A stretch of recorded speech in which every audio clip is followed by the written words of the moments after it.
যখন সব পথ বন্ধ হয়ে যায়, একটি দোয়া জীবন বদলে দেবে। আসুন আমরা এই কথাগুলি শুনে, আর ভিডিওটি ভালো লাগলে প্লিজ লাইক এবং সাবস্ক্রাইব করে দেবেন। জীবনের এমন এক পর্যায়ে আমরা আসি যখন মনে হয় সব দরজা বন্ধ, পকেটে টাকা নেই, শরীরে শক্তি নেই, আর মনে কোনো আশা নেই। আমরা ভাবি সব শেষ হয়ে গেল। কিন্তু আপনি কি জানেন, যেখানে মানুষের সামর্থ্য শেষ হয় সেখান থেকেই আল্লাহর রহমত শুরু হয়। আমাদের প্রিয় নবী মুহাম্মদ সাল্লাল্লাহু আলাইহি ওয়াসাল্লাম এক অমোঘ সত্য বলে গেছেন, দোয়া ছাড়া আর কিছুই মানুষের ভাগ্য পরিবর্তন করতে পারে না। তিরমিজি 2139।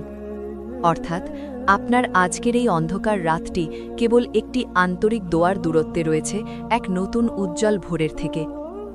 কষ্টের সময় আমরা সবার আগে মানুষের কাছে ছুটি। আমরা ভাবি অমুক ভাই সাহায্য করবে, অমুক বন্ধু পথ দেখাবে। কিন্তু মানুষ বড় সীমাবদ্ধ। আপনি বারবার চাইলে মানুষ বিরক্ত হয়, আপনাকে ছোট করে। কিন্তু আল্লাহ তাআলা পবিত্র কুরআনে ঘোষণা করেছেন, অতঃপর কষ্টের সাথেই তো স্বস্তি রয়েছে, নিশ্চয়ই কষ্টের সাথেই স্বস্তি রয়েছে। সূরা আলাম নাসারা 5:6। একবার ভাবুন, দুনিয়ার সব দরজা বন্ধ হলেও আসমানের দরজা সব সময় খোলা। আল্লাহ আপনাকে ডাকছেন, তিনি চান আপনি তার কাছে চান। মানুষের কাছে হাত পাতলে অভাব বাড়ে, আর আল্লাহর কাছে হাত পাতলে সম্মান ও রিজিক দুই বাড়ে। ইতিহাস সাক্ষী, দোয়া অসম্ভবকে সম্ভব করেছে।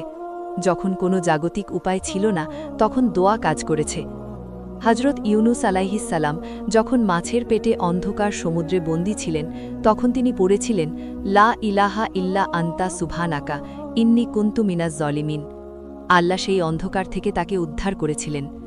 হযরত ইব্রাহিম আলাইহিস সালাম যখন আগুনের কুণ্ডলিতে নিক্ষিপ্ত হলেন, তিনি বলেছিলেন, হাসবুনাল্লাহু ওয়া নিমাল ওয়াকিল।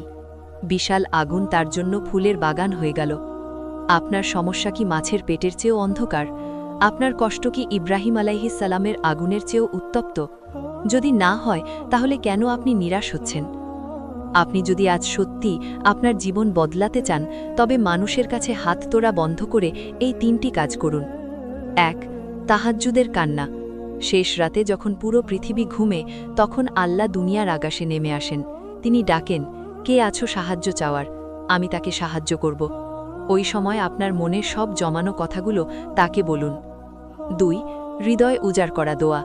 বিশেষ করে এই দোয়াটি পড়ুন, আল্লাহুম্মা ইন্নী আউযুবিকা মিনাল হাম্মি ওয়াল হাজানি। হে আল্লাহ, আমি আপনার আশ্রয় নিচ্ছি দুশ্চিন্তা এবং দুঃখ থেকে। এটি আপনার মনের বোঝা হালকা করে দেবে। 3. ধৈর্য ও বিশ্বাস। দোয়া করার পর অস্থির হবেন না। বিশ্বাস রাখুন, আল্লাহ যা দেবেন তা আপনার জন্য শ্রেষ্ঠ। মাঝে মাঝে আল্লাহ দিতে দেরি করেন, কারণ তিনি আপনার আকুতি শুনতে ভালোবাসেন। দোয়া কেবল কিছু শব্দের সমষ্টি নয়, দোয়া হল স্রষ্টার সাথে সৃষ্টির সরাসরি সংযোগ। আপনি যখন গভীর রাতে 2 হাত তোলেন, আপনার চোখের এক ফোঁটা পানি আরশ কাঁপিয়ে দেওয়ার ক্ষমতা রাখে। আপনার ভাগ্য আপনার হাতে নেই, কিন্তু যার হাতে আপনার ভাগ্য, আপনি তার কাছেই চান। কষ্টের সময় মানুষের দুয়ারে নয়, আল্লাহর কুদরতি কদমে নিজেকে সঁপে দিন। কারণ প্রিয় নবী সাল্লাল্লাহু আলাইহি ওয়াসাল্লামের কথা চিরন্তন সত্য, একটি দোয়া সত্যিই আপনার পুরো জীবন বদলে দিতে পারে। এমন ইসলামিক ভিডিও পেতে প্লিজ লাইক এবং সাবস্ক্রাইব করে দেবেন।